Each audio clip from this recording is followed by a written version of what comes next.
Magandang araw po sa ating lahat. Muli po, welcome sa ating pong MBK Swim. At sa mga sumusubaybay at patuloy na nanonood, lalo sa ating pong mga men in uniform from officers to personnel and NUPs, and also our beloved life coaches, magandang araw po sa ating lahat. Ngayon po, nasa week number 19 na po tayo at sa ating pong talakayan ay nasa topiko na po tayo ng humility.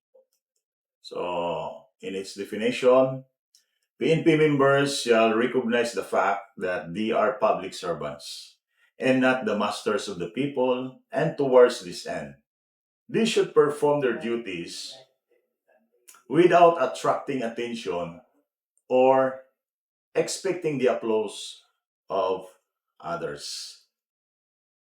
In Luke chapter number 22, verse 25 to 26, in our standard English Standard Version, and he said to them, "The kings of the Gentiles exercise lordship over them, and those in authority over them are called benefactors. But not so with you. Rather, let the greatest among you become as the youngest, and the leader as one who serves." So in this background, teaches us bilang isang tunay na Kristiyano, the true Christian leadership through service.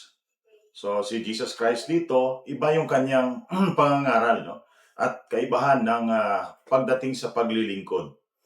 Jesus contrasts worldly rulers who love power and titles with his followers, telling the disciples that the greatest among them must act like the youngest, and the leader must be like a servant. Yan po ang nais na ipaunawa sa atin ng Panginoon. Pagdating sa humility, lalo sa larangan ng serbisyo. As our service, okay, as God given us this calling and designation to serve, bilang PCOs, bilang seniors, okay? So nawa, lagi nating unawain, just temporary, okay? It's just temporary. Ang mahalaga ay yung atin pong attitude or relationship between our subordinates. So let's study the fact in point number 1. Does not seek his own glory. He does not need public approval, position, or financial security. He finds joy in being able to serve others. So bilang isang lingkod bayan, public servant, okay, bilang mga mananampalataya, okay, bilang may pagkakilala sa Diyos.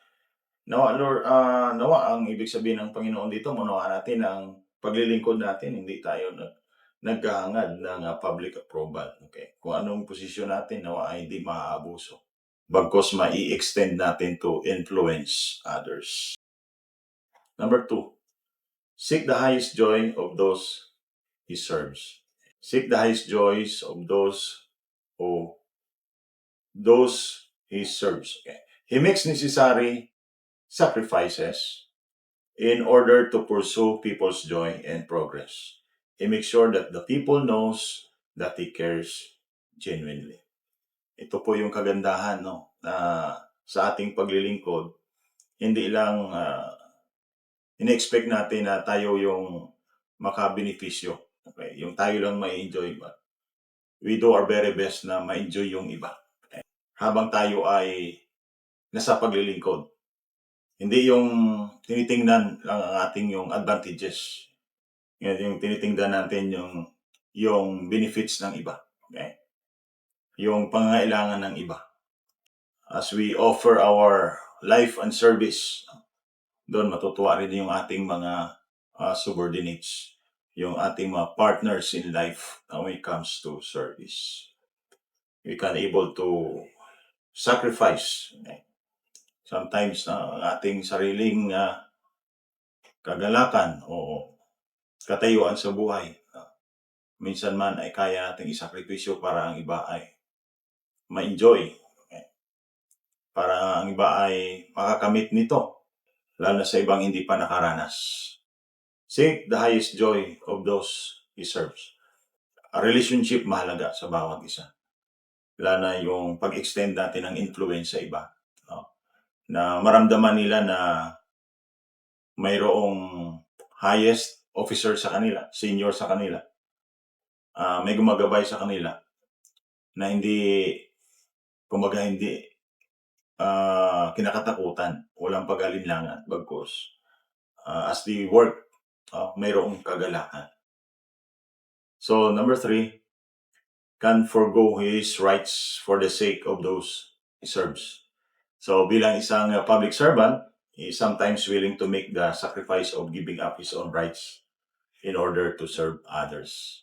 The greatest example is that, yes, the Lord Jesus Christ. And then marami tayong napag-alaman din, no, na may mga opisyal, lalo na sa larangan ng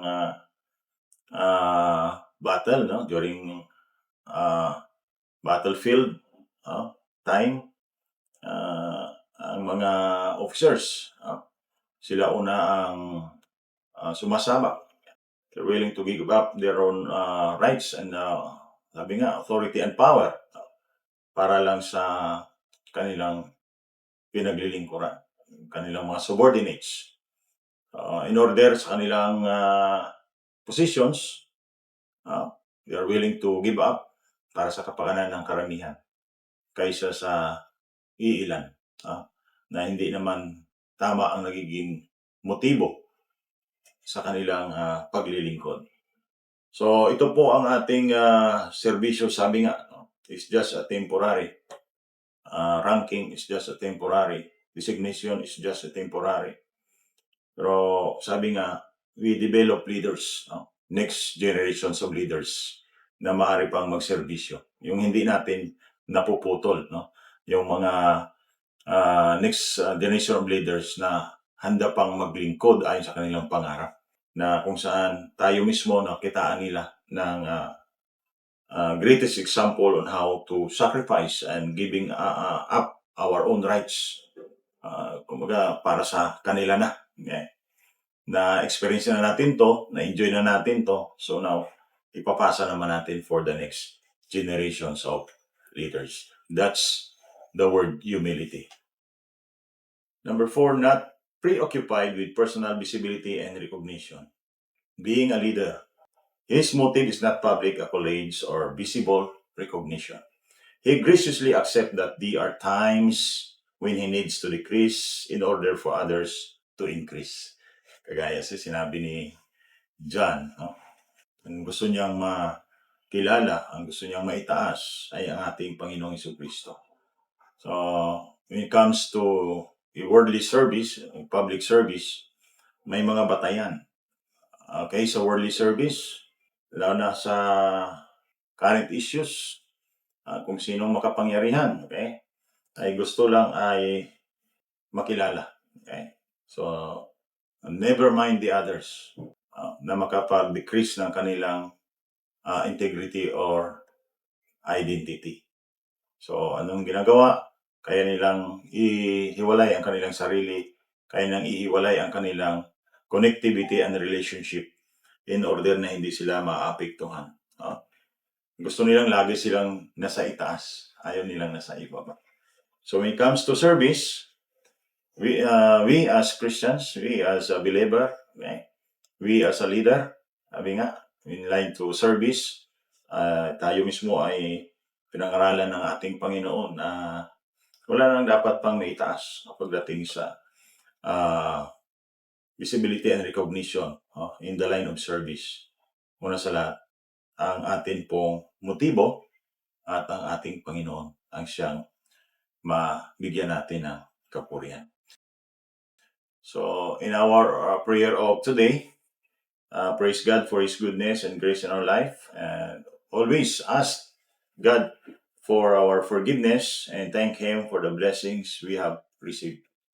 So thank you so much to all officers, PNCOs, UPs, and life coaches for having this lesson of today's topic, humility.